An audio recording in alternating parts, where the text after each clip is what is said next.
Ang sangguniang kabataan magpahigayon og coastal clean-up karong adlaw Lunes pitsa 26 ning bulan sa Agosto 2024 nga magsugod mga alas 5 ang takna sa buntag, in line kini sa pag-celebrate sa Linggo ng Kabataan.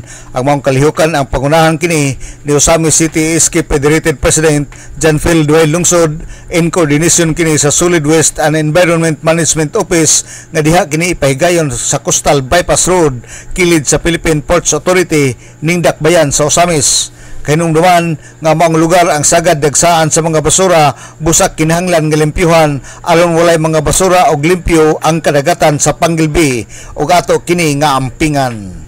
Laing kalihukan nga ipahigayon sa sangguniang kabataan karong pitsa 30 ning bulan sa Agosto, in line gihapon kini sa pag-celebrate sa Linggo ng Kabataan.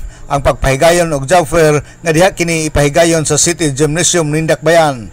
Og pagkagabi sa samang pizza, ipahigayon ang drama nga nagtumong sa kasaysayan sa Osamis City gikan sa tuig 2000 hangtod niining nagpadayong tuig, din ipakita sa mga artista kung unsa ang Osamis sa una ug unsa nausab ang giabtan sa Osamis karon.